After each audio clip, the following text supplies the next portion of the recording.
Welcome viewers to a very special episode of Psychology Inside Out, where we're looking into the phenomenon of agoraphobia.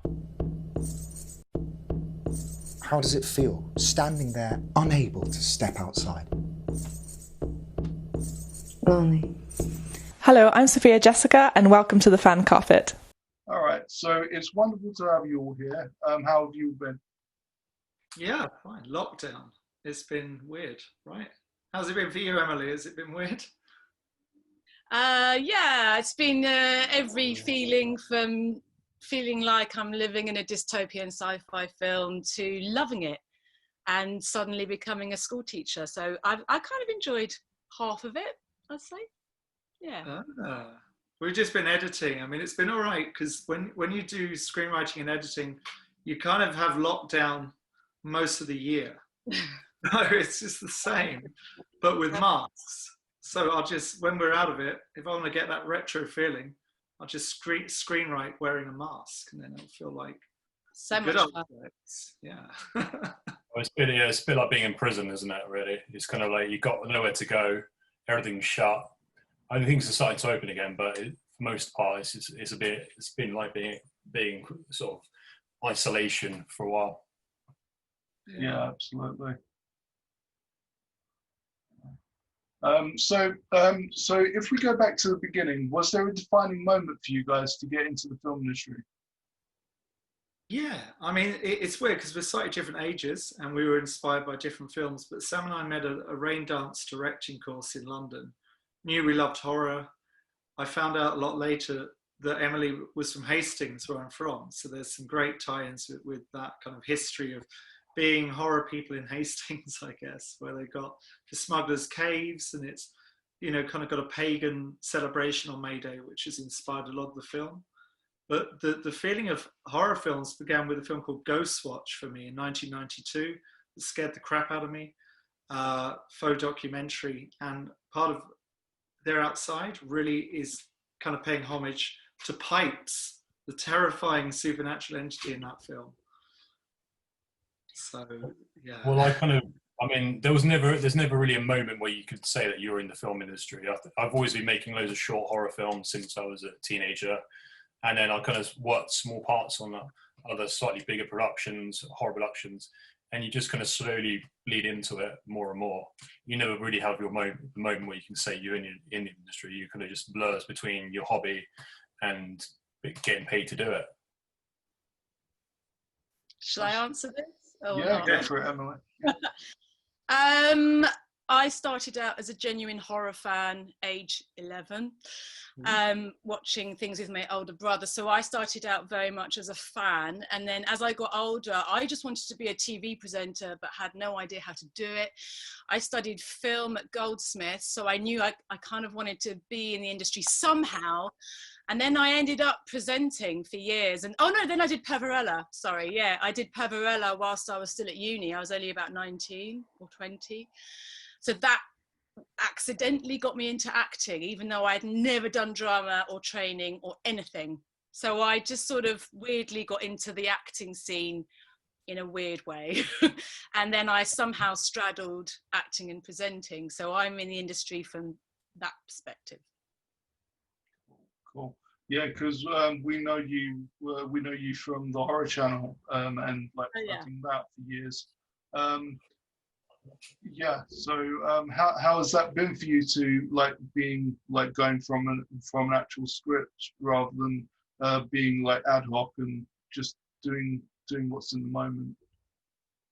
Do you mean going from like presenting to acting? Yeah, they're completely different. I mean, there's not many people who do both. So, and some people say like, how do you do both? And the honest answer is it's not an intentional decision.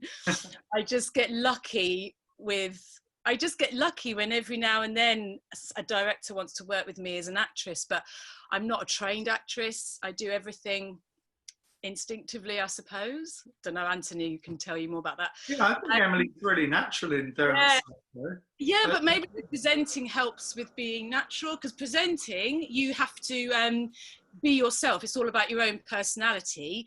And then acting, you utterly are not yourself. So they're really opposite. So yeah, I do enjoy both. I suppose the way I would explain it, I kind of put about 30 to 40% of myself in a role, and then I do about 60% extra character, because you can only be you to a certain degree. So yeah, I enjoy both processes, but they're completely different. Awesome. So what was it about about They're Outside that enticed you to get involved? Who's that for? For Emily, I believe. All of you. That led you to get involved with us two nutters. Oh, why did I do it? Yeah. I know Anthony initially from, we've both been massive FrightFesters. I work at FrightFest, and I met Anthony there, and we've been chatting loads. And then, as Anthony said, we found out we had really weird, similar lives without knowing it. Goldsmiths, Hastings, horror. Hastings horror, the same college. The same college, though. No, to be honest, I thought They're Outside was a big challenge in a way, because it's found footage. So I've never done found footage before.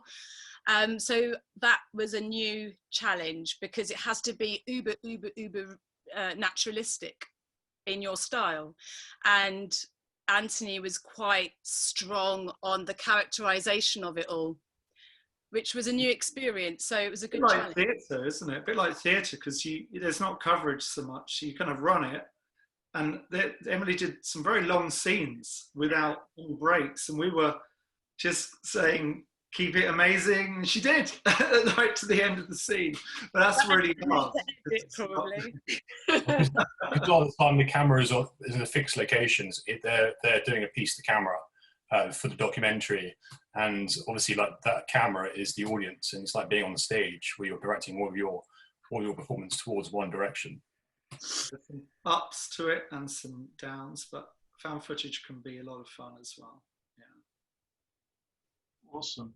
And so, Emily, what was it specifically about your character that made you want to bring her to life?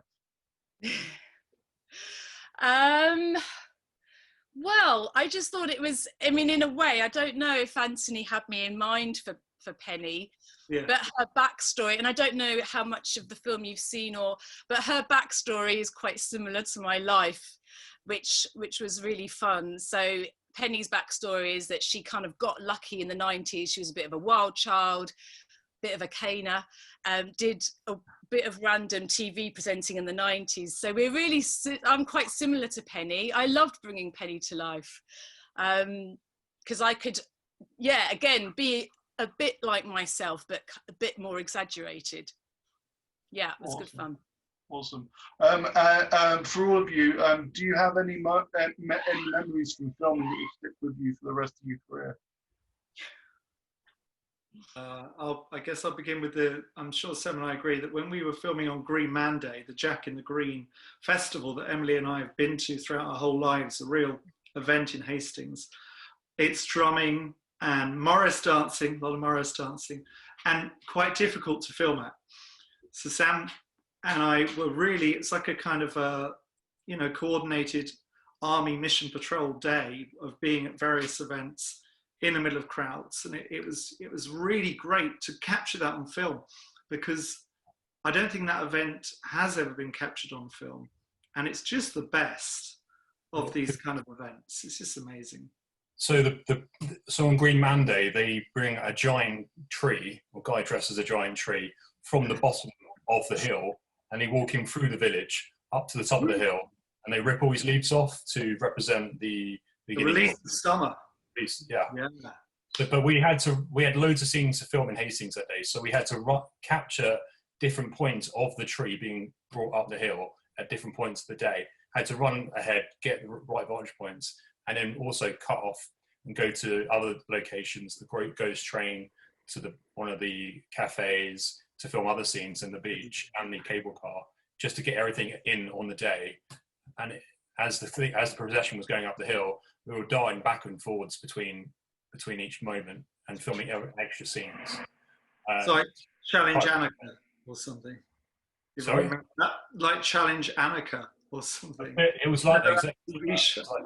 we were looking at this. How about you, Emily? Is there a moment when we did the filming that? My cat wants to join us. Yay! A scream queen in the making. It's Mimi.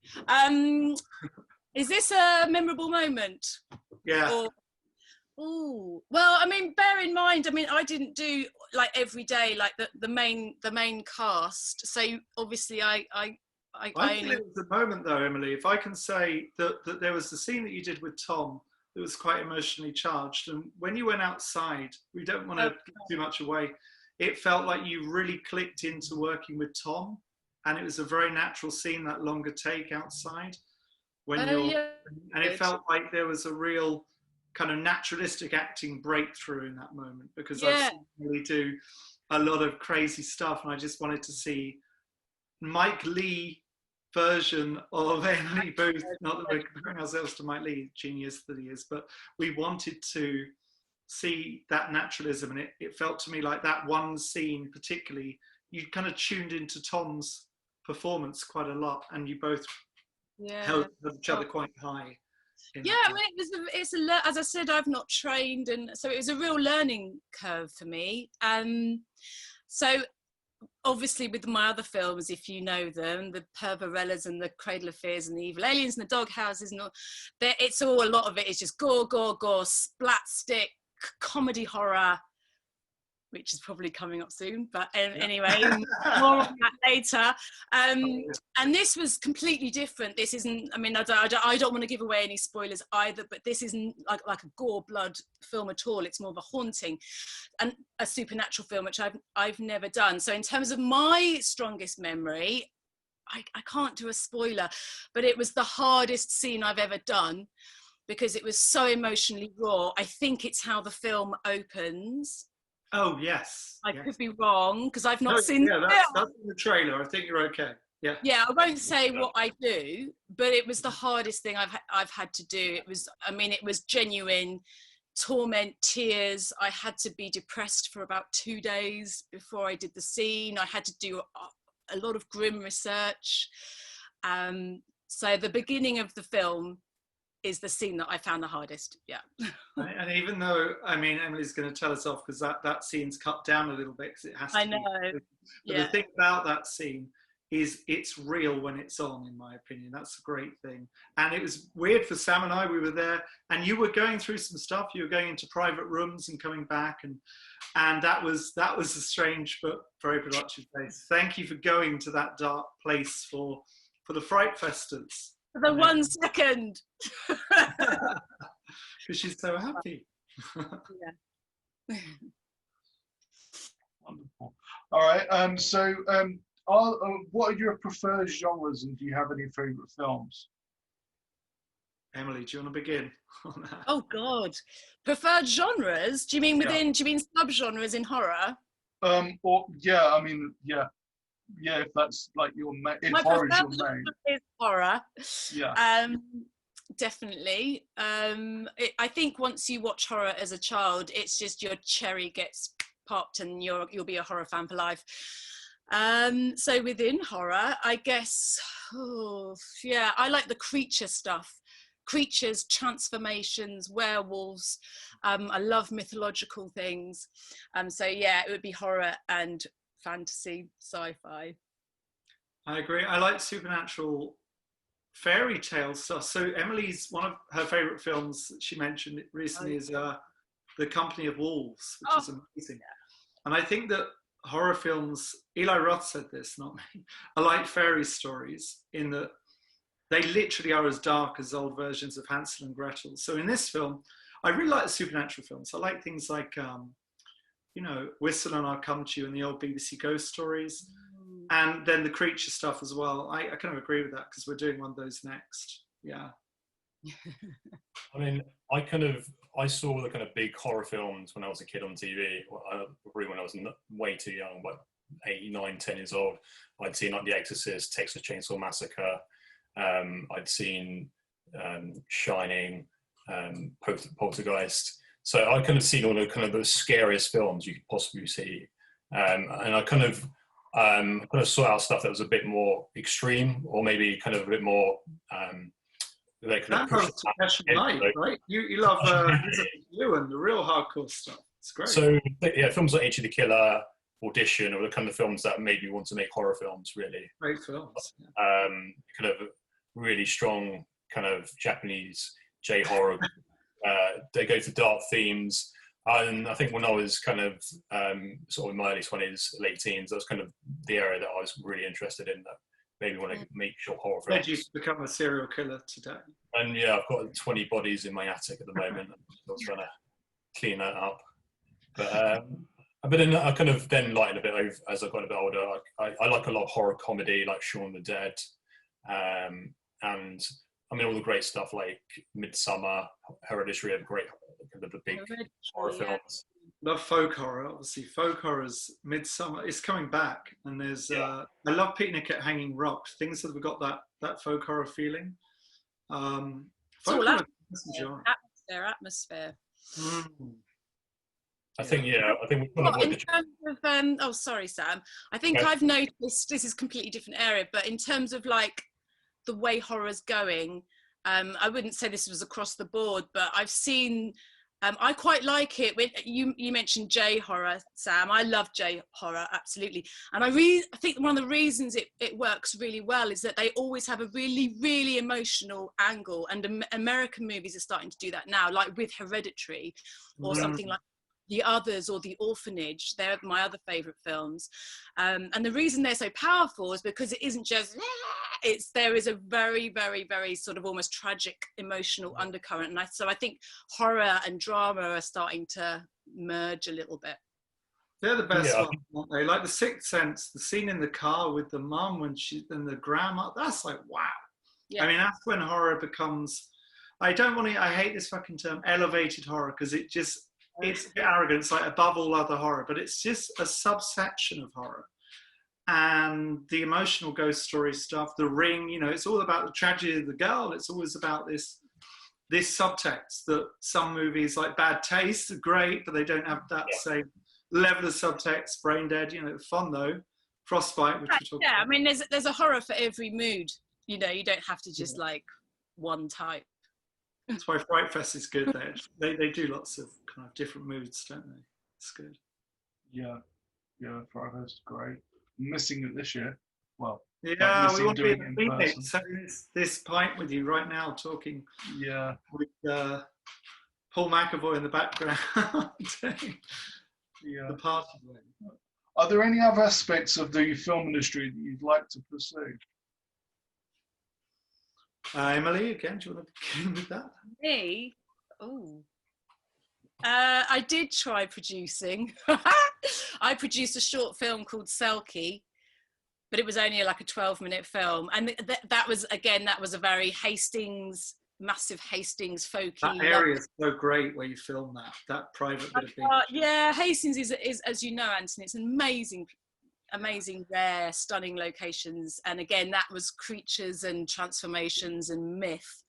But I tried producing. I did really enjoy it, but it just takes over your life. So for me, I don't have any inklings to suddenly direct, even though people keep asking me and saying I should try it. But I think completely different job. So I don't know. Do you want to act, Anthony? No, I don't. I have done some of that. It's kind of fun, but I don't really like line learning and things. I think writing, directing, I prefer much more to producing, which is, as Emily said, basically like you wake up and there's already 50 things you didn't do. You have homework for the rest of your life. So screenwriting is already like you got homework for the rest of your life. And producing, it's just like forget any free time. So it'd be good to just do kind of writing, directing. Producing is kind of fun though. Yeah, it depends. Nightmare though. I mean, I'd like to sort of start working on films maybe sort of set overseas, things that maybe interesting places like Ireland. I mean, I was meant to make a film in Ireland, west coast of Ireland, and probably South Korea at some point as well. Try different subgenres of horror. Maybe try comedy as well. Even go into things like romantic comedy at some point. would be an interesting. You're on your own with that one, but good luck with that. I think. No, I know. Look, Love Actually is a fun film. Yeah, Not Notting Hill recently. It could do with zombies, but it's good. It is good. Yeah, you can bring a bit of horror into it as well. Yeah, yeah, that's true. Oh, yeah, absolutely. So it's a very weird time at the moment across the world. But we're celebrating the 21st edition of FrightFest. What does that recognition mean to you? Well, Emily is the queen of FrightFest, so we'll definitely begin with Emily on Oh God, no, I'm not the queen of FrightFest. In terms of talking about FrightFest and what it means to me, my first dalliance, big word of the day, with FrightFest was, oh God, it was like literally the second FrightFest that they ever did. So I wasn't involved in the first one, which I think was the year 2000, could be wrong. But I was in the 2001 one as an actress, because Cradle of Fear, which I was in, premiered in Leicester Square at 10 a.m. So there I was at the Prince Charles, necking vodka at 10 a.m. because I was scared of seeing myself naked on a huge screen. I was only, I don't know, 22 or something. So the fact that it's now 21 years later, it's great. And I've been involved solidly since 2007, presenting for them. So I think it's an amazing platform. They've started loads of careers. It's a massive community. And yeah, they've literally launched films out there and careers. And I think not only the horror industry, but the British film industry kind of owes them a lot, really. They do a lot for our industry. Yeah, I mean, just to jump in with FrightFest, when I first discovered that, it is a bit like walking into some kind of magical land. The first year I was there, I don't know, it's kind of all blurs together, but that community, that cinema, I really loved it, Emily, when it was in the bigger cinema at the Empire, just the one screen, but it's still amazing, obviously. The whole Phoenix experience, it is Christmas, this cliche of horror Christmas. It's just the best time of the year. It's so sad that we're not there live, because part of the fun is getting on the tube, going there, 10 a.m, the first film, sticking it out at the Phoenix. There's this whole thing going on with it. So yeah, we love it. We just love FrightFest. So happy to be a part of it. I think the sort of extra eyes that get brought onto your film by being in FrightFest, you get a lot more media. And I think even the online version is probably going to let more people actually see your film, because people don't really they have less there's less force to choose between 4 films now. You've only got to choose 2. So they've got to choose us instead of blind on the day. And getting all the kind of, we get our links sitting around to all the different reviewers. So we're going to get a lot more of attention by being in FrightFest as well, which is going to really help us a lot. It's so established, isn't it? They're just, the guys are great. You know, Greg, Ian, Paul, and Alan are just, what can you say about those guys? They're just like these really unique blokes in horror. Especially horror, they call them. Yeah. There might be a female FrightFest presenter in the future, though. I think they might at some point. You know, because FrightFest will be here in 50 years. I think it's all going to be going through changes, but it's always, that identity is so unique. It'll just be all their heads in a jar, just kind of being pumped full of hormones and testosterone. Maybe one of them is secretly female. I don't know which one it would be. Don't know. Probably Ian.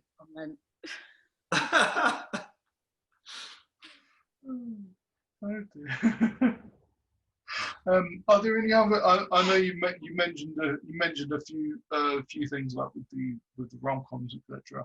But are there any other genres that you haven't done yet that you'd like to? I'm going to begin with what we're going to do with Emily next, which is we're going to do a horror comedy, which is very different to They're Outside, and it's called Frostbite. Big announcement. It's about Santa Claus turning into a werewolf on Christmas Eve and tearing up the town, with Nicholas Vince as Santa Claus, who I think actually is Santa Claus. I think he is Santa Claus. Emily's in it. We got Marc Arnold from Teen Wolf, who was with Michael J. Fox in 1985. So Emily's husband. So great to have him back on the screen. And Joe Bob Briggs, who's bigger in America, I'm discovering than here, but we want to change that.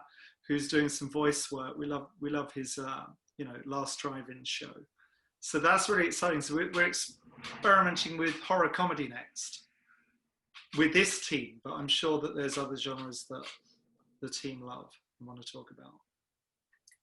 Yeah, I suppose if there's a dream, not a realistic dream, I've always loved the idea. I never get the opportunity, again, probably because I'm not classically trained. I would love to do a sort of, okay, this sounds rank, period horror. And when I say period horror, I mean as in costume, not blood.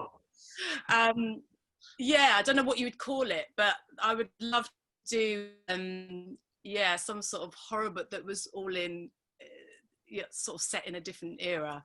They did that one, Emily, didn't they? I like the big dresses. Yeah. Did they do Pride and Prejudice with zombies as a I mean, that was a comedy. Oh, you mean just like so Dr. Jekyll and Mr. Hyde, some big kind of Frankenstein. Yeah, with a bit of class and a bit spooky, and a completely different era. I like the idea of doing something that's from a totally different era. Nice. Period horror. It just sounds awful. There's your next project. Period horror? Probably like a budget nightmare, though. That's the thing when you're working with small budgets, doing. Seriously, you've got so much money. Yeah, it's just. You can't make that one found footage, can you? It's got to be. We're trying to do one. We're doing a horror version of A Christmas Carol, which is Dickensian, but of course it's a lower budget thing. So we want to talk to you about that, Emily. We haven't done that yet, but it's set in Victorian times. But guess what? We're only in a few Victorian rooms. We're not recreating Victorian London because it's so hard to the money that you put for that is incredible. There are streets you can go to that we can just film guerrilla style, probably. Just go there, like, whoa, don't tell the council. Awesome. So who inspires you within the industry? Anthony. Mike Flanagan. I really like Oculus and huge fan of, we're talking about emotional drama horror. He did The Haunting of Hill House on TV, a great film called Before I Wake. The Shining sequel that he did, I just think the problem is The Shining is so great. I think he did a solid film. It's just, I wish it was its own kind of film. But Mike Flanagan has this really unique way into things. Of course, we love Sam Raimi, and films like Drag Me to Hell are just the most fun you can have at the cinema. Wow. So yeah, for me, those guys are pretty up there, I'd say. I mean, I would say probably Takashi Miike, the sort of work ethic that he has, the director of Audition, Itchy the Killer, Vista Q. He's got over 100 directing credits, and he's known, I think in the early 2000s, he was churning out like 10 to 15 films a year. He'll just, I like it, and a lot of the stuff wasn't great, but a lot of the stuff that he put out were absolute horror classics. So I like the idea of just keep working and working and working. Even if you fail, you can sort of dust yourself down and make something else that might be a classic. Just a kind of continuous working film kind of effort that he puts in. I would second Anthony actually in your answers in terms of people that I really respect. I would add Neil Jordan into the mix. I think he writes women really well, and I like how he uses fairy tales, especially written by people like Angela Carter. So I love how Neil Jordan will take classic stories and he'll create a whole dreamscape. So he's very visual. And Guillermo del Toro, amazing. But a completely different person that I really respect, and I know some people love or hate him, and he's not in the horror industry at all, is Ricky Gervais. I love the way he works. I love what he produces. I love his comedy. I love his naturalism. Yeah. And actually, he's a bloody good actor. He can cry on cue. He's very emotional, and apparently he's really amazing to work with because he doesn't believe in silly industry hours, like 7 a.m. till 1 in the morning. And it's like, no, I'm doing 9 to 5 and that's it. Sorry about our schedule that's coming to you. Yeah, he gets the job done in a 9 to 5 setting, and he always gets the job done. And I think I just really admire him for that. He's brilliant, isn't he? His stand-up is. I haven't seen Afterlife. I'm the only person who hasn't seen Afterlife, but I bet it's really good. Well, again, yeah, that's funny and emotional, and I really like how he juggles those two very different things. So he'd be a dream to work with, I think. Awesome. And just before I let you go, what are you hoping audience will take away from their outside when they get a chance to see it? Someone said this great quote that we've used, Starburst, thank you Starburst, which, what was it, Sam? A luxurious pagan night? What was it? The glorious pagan nightmare. A glorious pagan nightmare. I love that. So it's, you know, we want to create this atmosphere. There aren't really jump scares. It's more this slow burn dread. I think the performances are a lot of fun. And we want people to just enter this kind of weird corner of Sussex in Hastings where this festival is happening. This agoraphobic lady has got a story about what she believes might be outside, title drop, and we want to kind of give people something where when they've seen it, that feeling, that atmosphere will kind of remain with them, and they might want to visit that again and see some of the other stuff that we put in the frames. Yeah, there's a few things you need to watch it a few times. There's a couple of things you might miss. It kind of deserves a few viewings to spot everything. Emily. Well, I've not even seen one scene. Oh yeah. Oh, So I'm going to find that quite hard to answer, because, you know, when you're an actor in a certain amount of scenes, all you know is what you've done, and I have no idea what the film's like at all. So I'm going to find out on Saturday. I just hope people, just enjoy the atmosphere, that pagan heart. Hope they take that away with them. Awesome. And what can we look forward to from you guys in the future? I mean, you mentioned Frostbite, but is there anything else? We've mentioned Back Row Horror Show. So with Emily, we love working with Emily, obviously.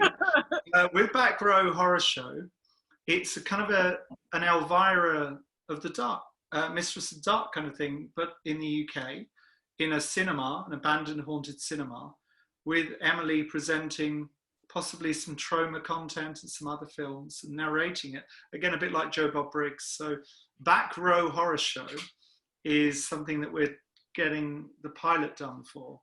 And that's a brand new announcement. I don't think anyone knows about that yet. I didn't know that. It's exclusive here. Cool. Awesome. Well, I look forward to everything you guys come out with. And thank you so much for joining me today.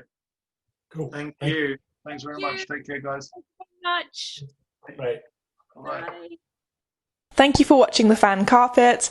Please follow us on Facebook, Twitter and Instagram for more content next time.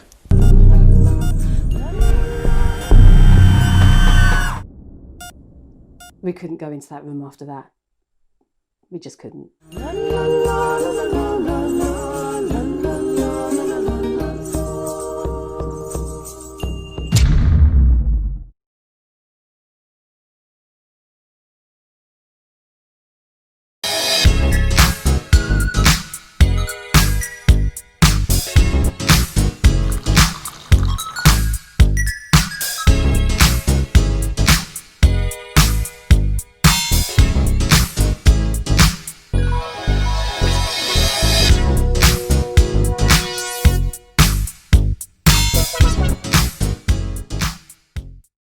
I'm here on the largest of the Balearic Islands, Mallorca. With the turquoise waters of the Mediterranean Sea, beautiful mountainous landscape, the thriving city of Palma, quaint little market towns, a growing number of luxury hotels, it's no surprise that the likes of Audrey Hepburn and Elizabeth Taylor like to holiday here. So come and join me as I take you round Mallorca.